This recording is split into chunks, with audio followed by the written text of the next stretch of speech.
Welcome to week 4 of our 30 days of no shopping. Last week, my sister was here from Michigan interviewing us, and you guys enjoyed it so much that she's here again, but she's on the phone. Okay, hi everybody. I was touched by your nice comments about my interviewing on the last vlog. So anyway, let's see if we can do a nice repeat that you'll enjoy. Okay, Art and Janelle, are you ready for some probing questions? Oh, I'm scared. Yeah, I'm scared, but I'm ready. Good, okay. You've been doing this shopping fast for 4 weeks now. How has it changed as the challenge has progressed? In some ways, it was harder the first couple days, kind of getting into a groove, and just the cooking was hard and putting your brain in it, and then it kind of just happened. And we've had our days where it's been hard pulling food together, but then there's times where you kind of just get used to it and you just start thinking about the food in the freezer. And before we started this whole freezer shopping challenge thing, I would depend on the weekly sales for our menu, if you want to say.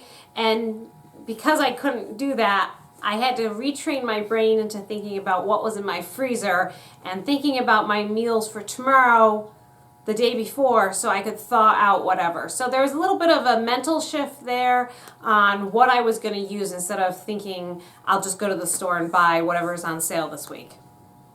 Have you found in your in cleaning out your freezer and your pantry any nice little surprises where you found it and you thought, bonus?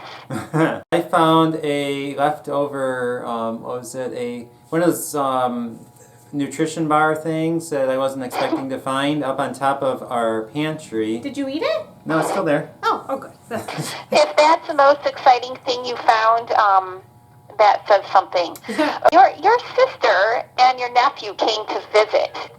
Did you have to serve anything you considered substandard for guests? I don't think it was anything that I personally served. One afternoon I came down and Laura and Charity had raided the pantry and decided they were going to use up one of my cake mixes, and that to me was just kind of embarrassing, serving a box cake mix and canned frosting. But that wasn't really my doing, it was their choice, and yeah. I have to say we all enjoyed it. Did it help? Has the shopping fast changed the amount of food waste you have? No. We have very little food waste ever, and if it is, then it usually goes to the chickens, and the chickens eat it and turn it into eggs. So very, very little of our food gets wasted. What we can't feed to the chickens, we compost. Several people in the comments suggested weekly menu planning. Have you made any attempt to implement menu planning? And if so, how has it gone? My meal planning was revolved around the weekly sales at Price Chopper. And when that got ripped away, I had to change my whole meal planning idea, which was more like nothing. And so I've been thinking about what I want to do for November now that I can go back to shopping again. And I'm thinking that I may try to do more freezer meals. I really want to try doing some of these freezer meals because November we have Thanksgiving in it, and then we're going into December, which is the holidays, and this is a really crazy time for us. Well, let's face it, our life is just crazy, but it's going to get even more crazy for the next 2 months, and I just want to have my meals already pretty well taken care of, and if I feel like going grocery shopping, I can go grocery shopping, and if I don't feel like going grocery shopping, that's okay too. Okay, Janelle, it seems from what you're saying that shopping is really filling a recreational void for you. What have you missed about the shopping? Is it that it gives you an excuse to get out of the house? Have you found any other ways to fill that need for recreation that shopping was providing? You know, it's not so much the the recreation of getting out and going shopping, because ask Art, I'm not a big fan of shopping. However, there is nothing like the adrenaline high that you get from scoring a cartload of amazing deals, particularly meat hauls. And there's just nothing like it when you pull out your receipt and you have like a 75 or 80% savings on everything that you purchased, and there are things that you normally would have to get. That makes me so happy. Ask Art. Whenever I come home from an excellent shopping trip, it makes me so happy. So yes, I do feel like I'm this adrenaline junkie that gets an adrenaline high from shopping, and getting that ripped away from me for 4 weeks has made me a little sad. It's okay if you find a good deal to leave it to bless someone else. And often when I find something that I used to think, oh, this is a really good deal, I should buy it. And I would just buy it because it was there and I felt an obligation to buy it practically. But then hearing that I could leave it to bless someone else totally changed my outlook. Do you ever feel when you're shopping that if you buy the entire stash of marked down meats, that you're keeping someone else from it? With meat, no. I think that because we use so much and because of our own personal financial situation, I don't feel bad. In fact, I feel like a wise woman picking up all the amount of meat that I know that I'm going to logically use within a 2 or 3 month period. However, with my coupons, I do not cut out coupons like I used to, and I certainly pass up most deals on coupons, particularly at the processed foods, and that was something I never did before. You know, if cereal was 25 cents or 50 cents a box, I would buy every bit I could. And now I say, I might buy these boxes, but the overall nutritional benefit, is it really worth having them? And a lot of the times the answer is no, and I just pass those up. And I feel like I'm a stronger person for actually learning to pass up those, should I say, subpar quality items. One thing we noticed early on, I think it was after we had Peter, we noticed that there were so many arguments over food. And the food that was being argued over was always food that had a lot of sugar in it. No one's fighting over oatmeal. That's a good argument in its favor. It would surprise you. Our kids have fought over oatmeal. They like it cold, leftover cold oatmeal for lunch. They fight over that, believe it or not. What? Wow. Yes. Wow. I guess you could say worse things that your kids are fighting over, but that is kind of funny. Let's change the subject somewhat. This month, have you found ways to simplify scratch cooking in order to make it through the challenge? I've been much more careful about the quantities of things that I'm using, such as mozzarella cheese. I've found that is always my go-to for lunch, whether it be pasta or pizza or pocket breads or something like that. I always use mozzarella cheese. And we started out this month with not very much cheese, and I've really learned how to find other foods to either replace the mozzarella or cook different items.